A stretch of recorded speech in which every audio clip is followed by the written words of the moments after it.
People. అందరూ రోడ్ల మీదే చేస్తారు. అట్లేవు. వినిపించట్లేదా?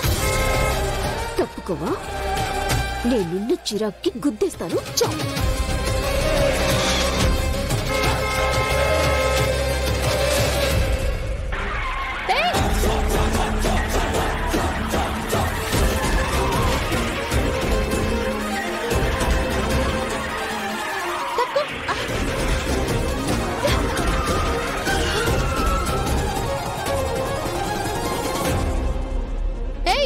కళ్ళు కనిపించట్లేదా? చామంతియా, చూసుంటే నిన్ను కలిపి గుర్తొచ్చేసుండేదాన్ని. తప్పించుకున్నావు.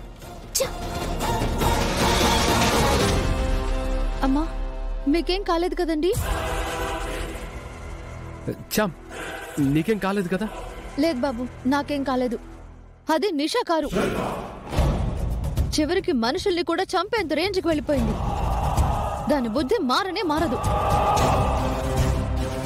ఏవండి, మీకేం కాలేదు కదా? పాపా, బానే ఉన్నావు కదా?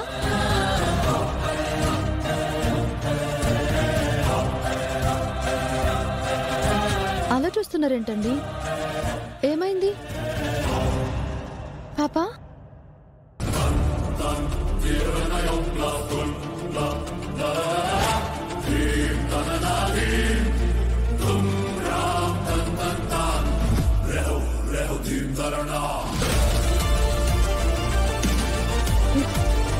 నా ఫోటో మీ దగ్గర ఉందేంటండి? ఎవరండి మీరు? ధర్మానికి ఆనే అక్షరం తగిలించి ఈడ్చుకుపోతున్నారు చాలా మంది. వాళ్లలో నువ్వు ఉండదు ప్రేమ. ధర్మం వైపు నిలబడు, ధర్మం కోసం పోరాడు. ఎవరో వద్దు చా, మంచి వాళ్ళకి ఎప్పుడు న్యాయమే జరగాలి, అన్యాయం కాకూడదు. కేసు నేనే వాదిస్తాను.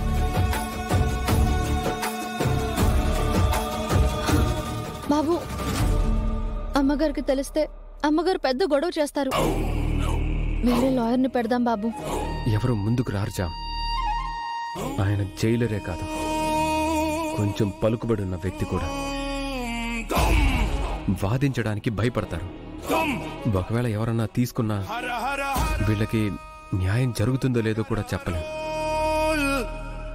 అందుకే చెప్తున్నాను, మనమే ఉంటే ఖచ్చితంగా న్యాయం జరిగేలా చేయొచ్చు. నేనే వాదిస్తాను. ఏం జరిగితే జరుగుతుంది. లా చదువుకొని కళ్ళ ముందు జరుగుతున్న అన్యాయాల్ని చూస్తూ ఊరుకోకూడదు. అతన్ని అన్యాయంగా చంపేశారని నువ్వు బయటకు తీసుకొచ్చిన కేసుది. గెలవాలి చా. నేనే వాదిస్తాను. థ్యాంక్స్ బాబు. ప్రమీళ గారు, ఇక మీరు దిగులు పడకండి. ఏం మాట్లాడాలి? చూనిషా, ప్రేమని అరుణని మనం ఆర్గ్యూ చేసుకుని గొడవ పడుతూ ఉంటే ఇది ఎప్పటికీ సెటిల్ అయ్యే వ్యవహారం అవ్వదు. అత్తయ్య గారు మావయ్య గారు కూడా అంత ఈజీగా ఒప్పుకునేలా లేరు. కాబట్టి వాట్? మనం ఒకటై మావయ్యని తప్పించొచ్చు.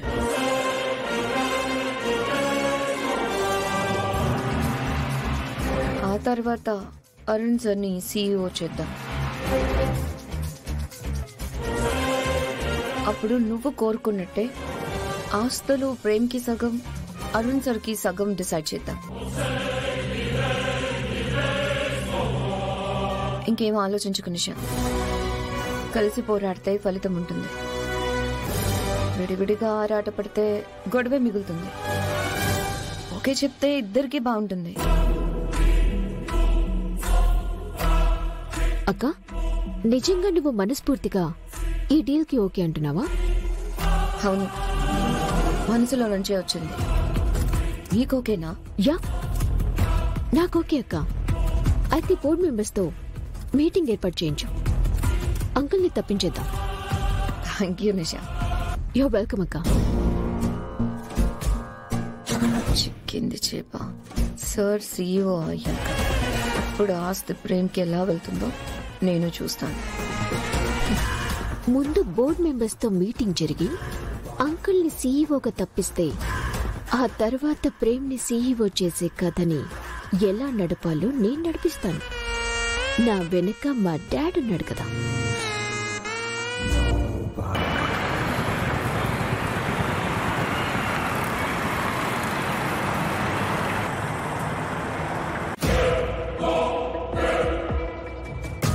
అరుణ్ సార్ని సీఈఓ చేద్దాం.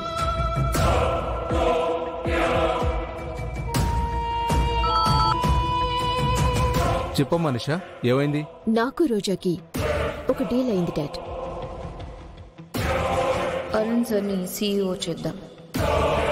అప్పుడు నువ్వు కోరుకున్నట్టే ఆస్తులు ప్రేమ్కి సగం, అరుణ్ సార్కి సగం డిసైడ్ చేద్దాం. ఏం చెప్తున్నావు నిషా? ఆ రోజాతో ఈ డీల్కి ఎందుకు ఒప్పుకున్నావు? అరుణ్ని సీఈఓ చేస్తే మనకేం వస్తుంది? అది నాకు తెలీదా డాడ్? వాణ్ణి సీఈఓగా ఎందుకు చేస్తాం? రోజా ఏవో కలలు కంటుంది. మన ప్లాన్స్ మనకి ఉంటాయి కదా. ప్రేమ్నే సీఈఓని చేస్తాను. అలా చెయ్యాలి అంటే ముందు అంకుల్ని సీఈఓ పదవి నుంచి దింపాలి కదా డాడ్. దానికోసమే ఈ మీటింగ్.